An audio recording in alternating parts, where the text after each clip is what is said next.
Million Dollard.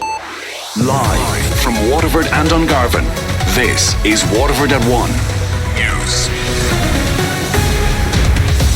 Good afternoon, I'm Liz Reddy. Today's top stories. WIT President says they'll not rush through the process for a technological university just to please politicians. A man's in a stable condition in University Hospital Waterford following a serious assault in the early hours of yesterday morning. An €11 million extension will see Blackwater Community School in Lismore double in size. And in sport, Newcastle United are looking for a new manager after confirming the departure of Rafa Benitez. The president of Waterford IT says pressure from politicians will not force them to rush the process to upgrade to a technological university. The application from WIT and IT Carlow has still not been submitted. It hit another delay last week when a memorandum of understanding agreed between management at both ITs and the Teachers Union of Ireland was rejected by union members in Carlow. It had over 93% support from TUI members in Waterford. President of WIT, Willie Donnelly, says they'll proceed with the process. It's easy for politicians. Sorry, I don't want to be disrespectful to our politicians. We have some wonderful politicians, but it's easy for people to come along and say, do this, do that. We've done it. It's your turn. But the reality is, we work in a human organisations. We're dealing with intelligent human beings. We're dealing with people whose careers matter. And also we're dealing, which is most important, is the aspirations of the stakeholders in the Southeast who have been looking for so long for a university. If we don't meet that aspirations, then the new university is going to be dead in the water. He says decisions that are pushed through sometimes lead to mistakes. TUI nationally said they're available to continue discussions in the WRC. I will be hopeful that that's what we will do. You can spend weeks negotiating. We spent 6 months. You can negotiate in the WRC for 2 days. 1 hour before the end, you have no hope whatsoever, and then suddenly you've got an agreement. So I do believe that we will sort this challenge out and we will move forward. Meanwhile, plans to create a Munster Technological University have suffered a setback after an international panel raised concerns over the financial viability of the application. The Cork and Kerry grouping applied in February to become the country's second technological university after TU Dublin, which was established in January. WLR's Sinead Ahern reports. The Irish Times reports that IT Tralee has debts in the region of €10 million, which could rise to more than €20 million. Cork IT is believed to be refusing to take on the debts if it merges. IT Tralee is understood to have sought a multi-million euro bailout from the Department of Education, though no money has been forthcoming.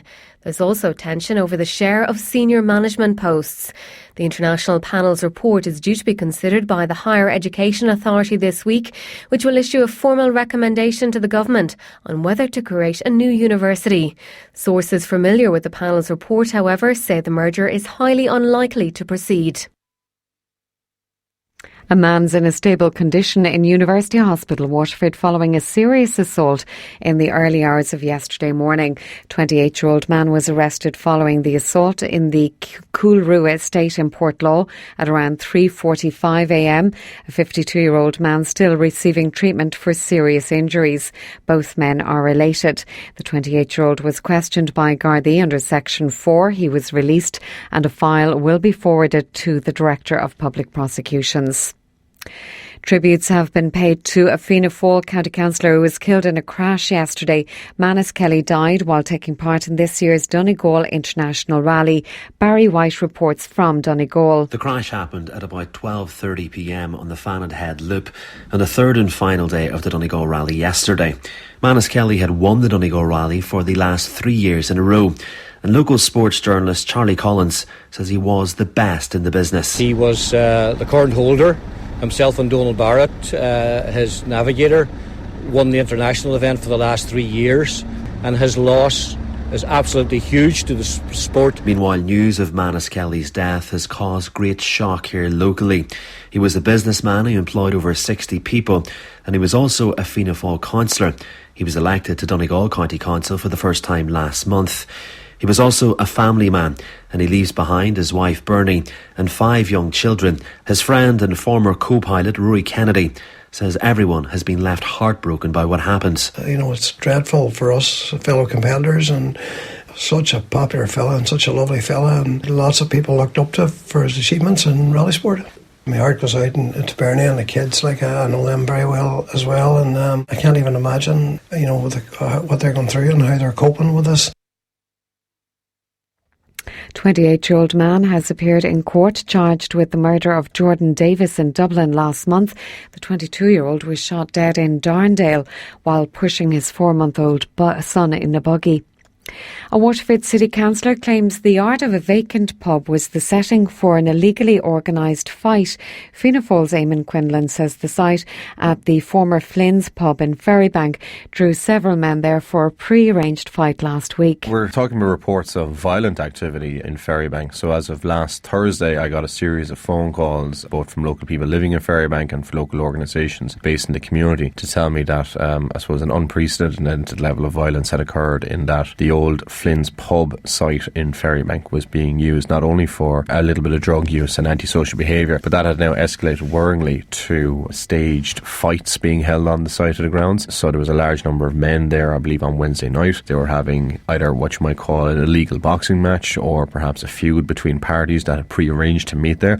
He says the property needs to be secured by its owner, Waterford City and County Council. As many people will know, when it comes to Flynn's in Ferrybank, the licence was sold to a third party, but Waterford Council did purchase the site and have plans to transform it into apartments. Now, there has been calls from local stakeholders since it's been purchased by the council that the council essentially have turned a blind eye to the site. They haven't properly secured the site and it's been left there idle. So it has become a focus for antisocial behaviour, but I suppose the worrying increase in antisocial behaviour up to violent spectacles is of great concern to people living in the area.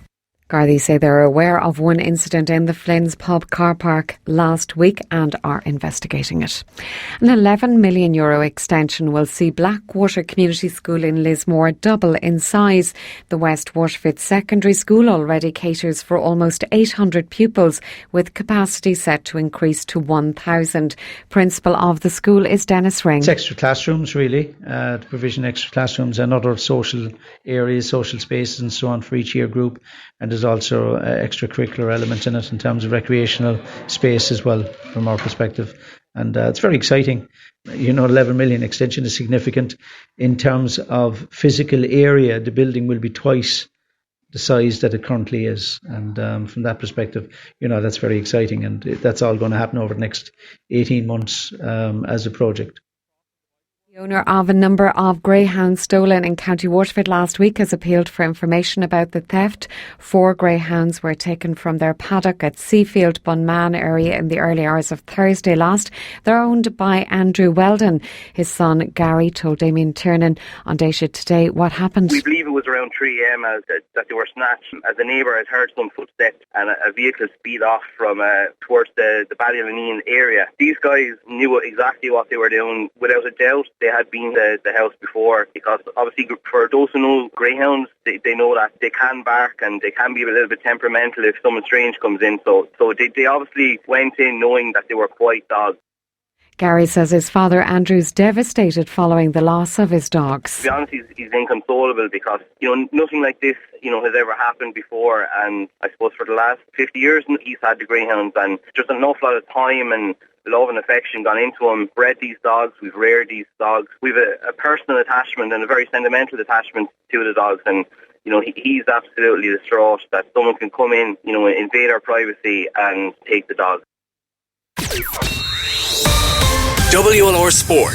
Thanks to Boland's High&Dye Waterford. Preview the award-winning 192 High&Dye range. See bolands.com. And a very good afternoon, I'm Gavin, Whelan. First to soccer, and Newcastle United are looking for a new manager. They've confirmed the departure of Rafa Benitez after he failed to agree a new contract at the club. Benitez had been in charge for just over 3 years, keeping them in the Premier League for the last 2 campaigns after their promotion in 2017. The Spaniard has been seeking assurances from owner Mike Ashley about available transfer funds. A statement from the club says it has not been and will not be possible to reach an agreement. The Quarter-final lineup for the continue to take shape today at the Women's World Cup. Defending champions USA can book a last 8 meeting with hosts France if they get the better of Spain at 5 o'clock. The 8 o'clock kick-off time sees Sweden face Canada and Paris, with the winner booking a date with two-time winners Germany.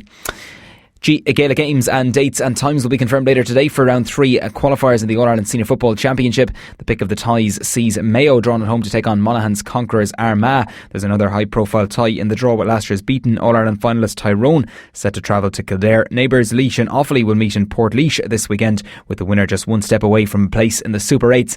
And the last of the round 3 qualifiers sees Westmeath host Clare. All games will be played this weekend, with the days and times to be confirmed later this afternoon. Dublin's 9th Leinster senior football title in a row may have come at a cost. Defender James McCarthy limped out of the comfortable 117-4 points win against Meath at Croke Park with an apparent knee injury. The Ballymun Kickham's man was seen leaving the stadium on crutches. Dublin will be back in action in just under 3 weeks' time for their opening game in the Super 8s campaign. Ballygunner made it 2 wins from 2 in the County Senior Hurling Championship with victory over Dungarvan in Welsh Park yesterday. They hit the last 9 points in a final quarter blitz, defeating the Blues by 118 to 14 points. Pádraig Mahoney struck 11 points for the champions, while Peter Hogan and JJ Hutchinson chipped in with 3 points. Tim O'Sullivan netted an early goal.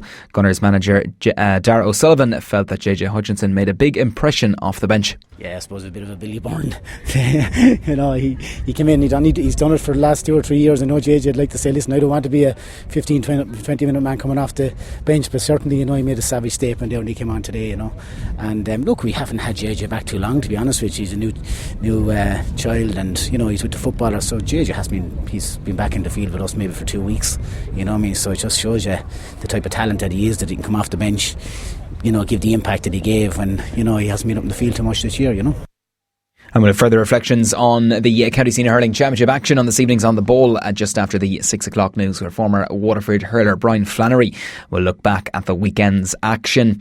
In news of the Pro Superbike Championships held in Mondello Park yesterday, Jamie O'Keefe of Kill came in 3rd place, and as a result he's now 5th in the championship in his first year as a pro rider.